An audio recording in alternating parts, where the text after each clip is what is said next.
that's a song I demoed back home. The full-blown thing. I played all the drums and everything, and that was the last song we decided to put on the album. Yeah. It's pretty different from the other ones. It started off as a full-blown acoustic folky thing, and me pretending again to be some famous dude who probably, died 30 years ago, whatever.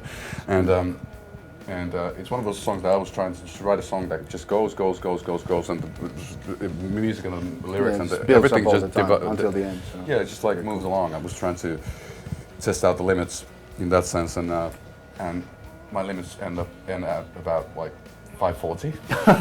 Yeah, then there was just Yeah. So it's a bit more proggy maybe than the rest of the album, and it's a bit more. For me, it's haunting because it's a bit odd. It's like a bit left of the center. It's not really hard rocking, but there's something wrong about it in a really cool way. Because I think that in search of the perfect imperfection, it's in that sense it works really well. Drawn and Quartet, it's just good line and a good way to go.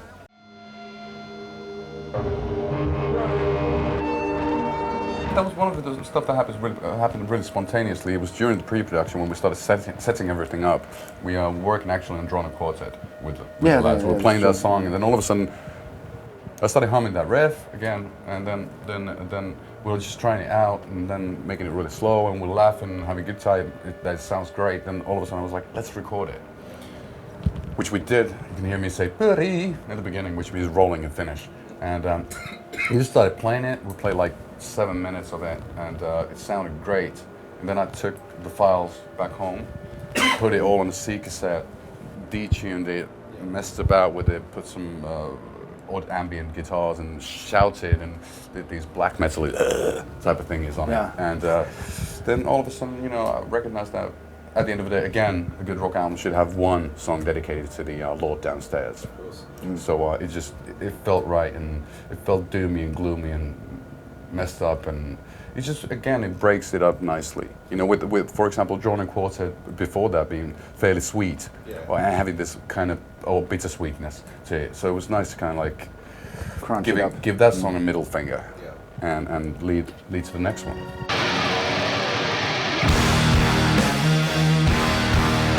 And we usually have the tendency of, I love the last track of the album, well, because I consider the actual last Kiss the Void.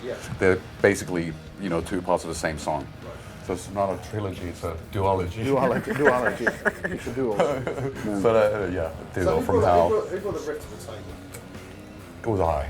It was funny. It was a funny thing actually, because I was in a taxi.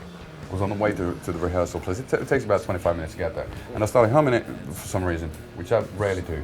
So I started humming it. I didn't have like a dictating machine, anything with me or on me, and so I had to keep on humming it for like 25 minutes. And then when I had to pay for the taxi, I was humming it.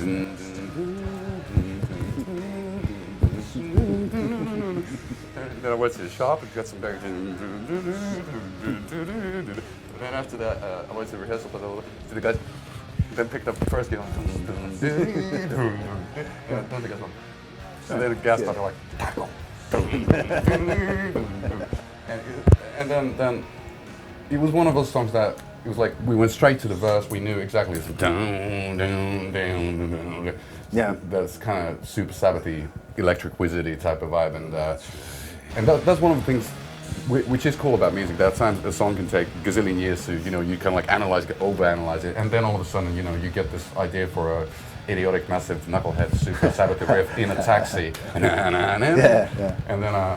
then it kind of, as they say, as they say, the song wrote itself. Yeah, true.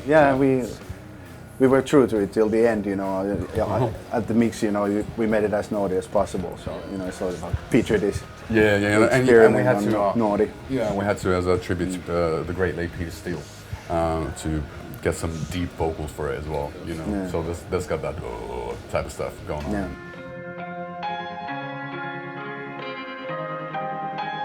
Yeah, Kiss the Void is like it's like basically an outro to that song. I love albums that just you kind of lose yourself in the psychedelia of it all.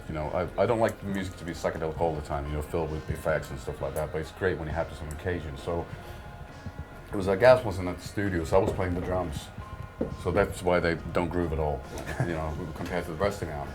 And then we laid down some like dubby basses and all sorts of audio effects we had, and it was just one of those, like, I consider it a Jane's Addiction thing. I love the fact that when you listen to an album, and especially that song, the Acoustic Void, because it ends really abruptly with the pressing of the stop on the cassette thing. It's great when you get lost in music and all of a sudden, what the hell Yeah, just it's taken happened? away from you. Yeah. Yeah, kinda, yeah. Well, not hopefully falling asleep to the album, but Well, at Thank that you. point, I think it's acceptable. You know, if you get that far without falling asleep, I think we're on the safe side. So, yeah. well, not enough, yeah. Yeah. Okay. Yeah, but yeah, it's just I think you have to have those moments that are, you know, fucked up and that are dirty and wrong and musically incorrect and that don't groove and that are out of tune and that are played badly, because that gives you the kind of the both extremes.